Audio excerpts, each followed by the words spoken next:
We can regard our challenges in life as a burden and unfair. Why did I have parents who made me sit for hours at the table or spank me if I couldn't choke down my liver and onions or an inch from my peas? Why is my hunger so strong and other people can just stop eating when they're full without any difficulty?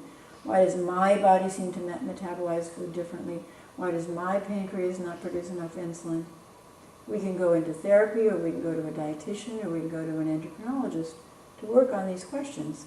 We can count calories, we can pay companies to deliver our meals, we can drink liquid meals, we can go to seminars, we can have surgery without ever getting to the bottom of this issue. This is where the monastery comes in.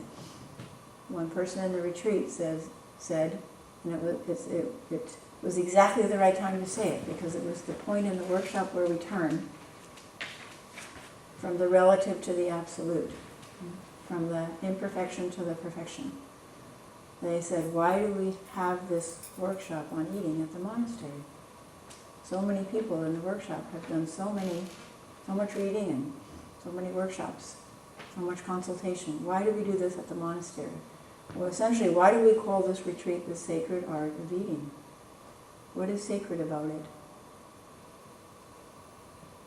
There are many aspects which we can unfold out of that word sacred that have to do with eating.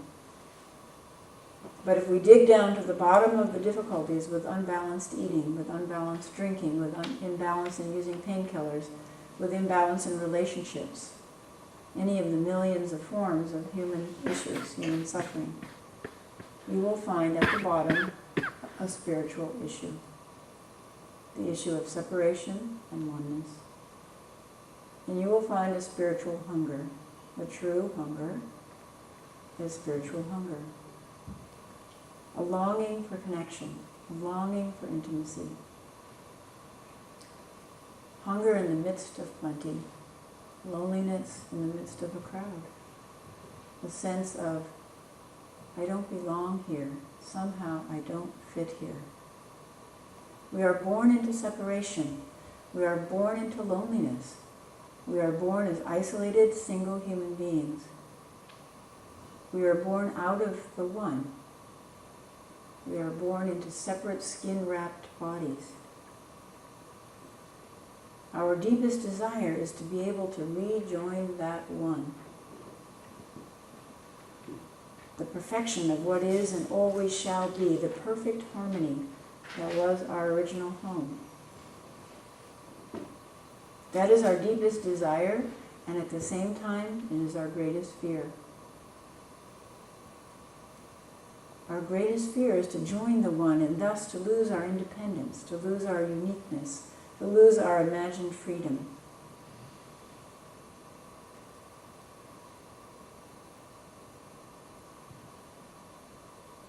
We know that other people are unfathomable. Probably the longer you've lived with somebody, the more unfathomable they become. The more you know them, the more you realize, I don't really know them. We know that we cannot know another person to the bottom of their heart and mind. That they could see the color blue differently than we do. In every aspect of life, they could be seeing it differently. And when we discover that, we realize, oh, each one of us is so different.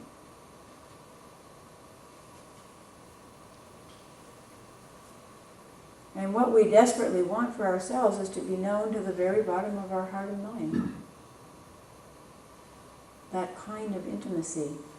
And we want to be loved exactly as we are.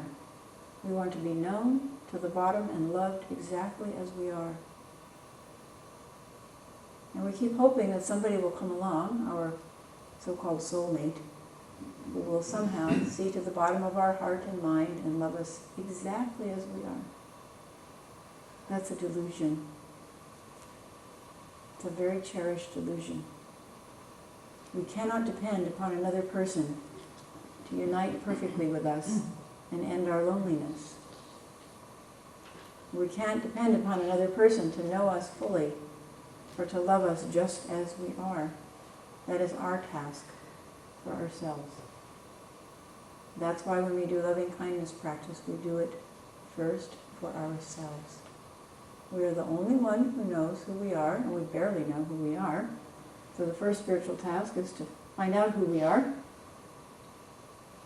And then the second task is to love ourselves as we are. And when we fill up with that loving kindness, it will spill out and benefit others. That is our spiritual task. When we're completely present with anything, with ourselves, with another person, it will open to us, and we to it. The connection will arise that we so desperately desire. The intimacy is there. It's not anywhere except hidden from us temporarily. When we're completely present with anything, it will open to us and we to it. It could be a swinging blade of grass. It could be a family of deer that suddenly appears out of the woods. It could be an owl. It could be dewdrops on a fuzzy plant. It could be a bite of polenta, especially if it has basil and pine nuts on top of it. When we're open to being surprised by things, and that means we have to be in the present moment. If we're in the past or future, we can't be surprised by things. When we're open to being surprised by things, they can help us to awaken. In Zen, we call this beginner's mind, or we call it not knowing. Or one Zen master called it don't know mind. That's why we do this little exercise with you're now on a foreign planet, is to fool the mind into not knowing mind. To be really present with what's in our hand. So, let's try it. In Zen, we always go back through the door and out the door, back through the door and out the door. So we're going to go back through the door of foreign planet. So you have landed on a foreign planet. I need one too. You just scoot just one of them across the floor. And give one. So take one of these objects, or half of one of these objects, and put it on your palm. Front row.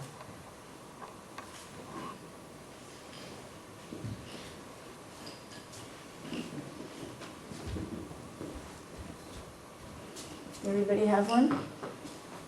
You imagine as clearly as you can that you've been on a scientific expedition in outer space. The expedition has lasted longer than they thought, and you've run out of food supplies. People are getting hungry, including you. You're the science officer on the expedition. They've found a planet that seems to support human life, at least in terms of temperature and oxygen in the air, so you can get out of the spaceship. They've landed, and your mission is to walk out on the surface of the planet and see if you can find something that's edible. Unfortunately, in the landing, which was rough, all of the scientific equipment for analyzing the nutritional content of anything that you find has been destroyed. And you are having to rely on the only scientific equipment you have, which is your senses, to try to assess whether something is edible or not. This is exactly the scientific equipment that we had for over 100,000 years for assessing whether something was edible or not. And if we didn't assess correctly and carefully, we ended up dead, which helped other people know not to eat that thing. So you're walking around on the surface of this planet, which is kind of like the moon in the pictures we have of the moon, dusty and some rocks, and haven't seen any plant life or any animal life that you could recognize. It could be there, but hidden from your eyes. But then you find this object, and you pick it up, and you have to decide, is this something that I could eat or not? So you look at it with your eyes, and you can turn it over and just try to assess it with your eyes. What does it look like if you found this on a foreign planet or a beach somewhere? So we assess eye hunger. Are the eyes saying, yes, eat lots of these, or are the eyes saying, no, and don't put that in your body? It could be, and then you could list any of the things that the eyes might think it is. Usually having to do with excrement or withered things. Okay, now we're going to use the nose, so we smell it. This is nose hunger. Does that change our opinion of this thing and whether it might be edible as we sniff it? How would we describe this scent?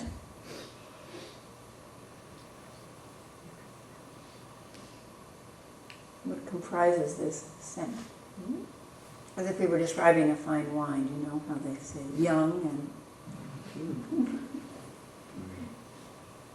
impetuous.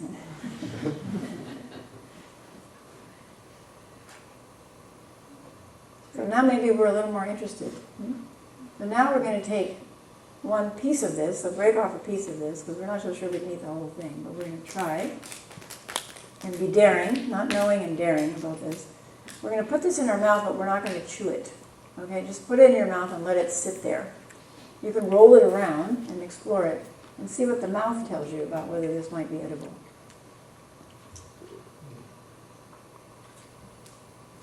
So don't chew it, just roll it around and explore it. What are the flavors and where is that the most strong in your mouth? And how is your mouth responding to this object?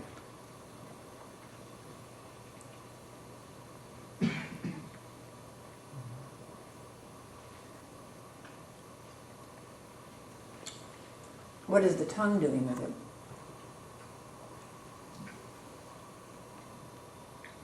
Is the tongue helping us explore it and decide whether it's edible or not? Okay, now you can chew it slowly. Stay aware in the mouth.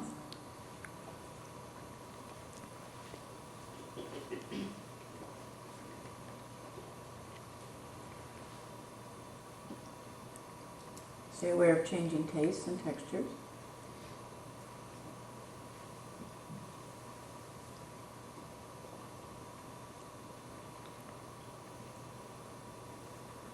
Be aware of how long the flavor lingers in the mouth, or even bits of the object stay in the mouth.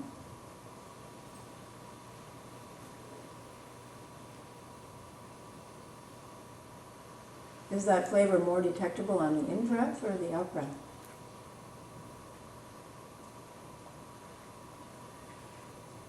When I ask you, can you still taste any of it? There's still any flavor. Do you get more information to try to answer that question on the in-breath or the out-breath?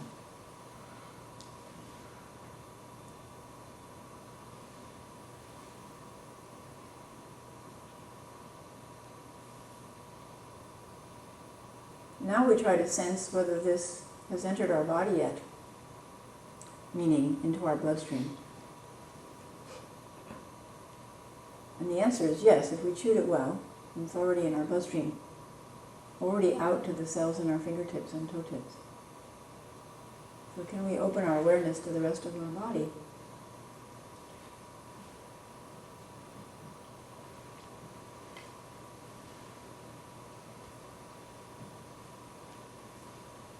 And then if we continue with the 7 hungers, we ask the mind what it thinks about this. It doesn't have any information because you don't know what this is. You have some idea from the taste, but you don't actually know what it is. And then we ask the heart how the heart feels about this. Is there any comfort in the heart?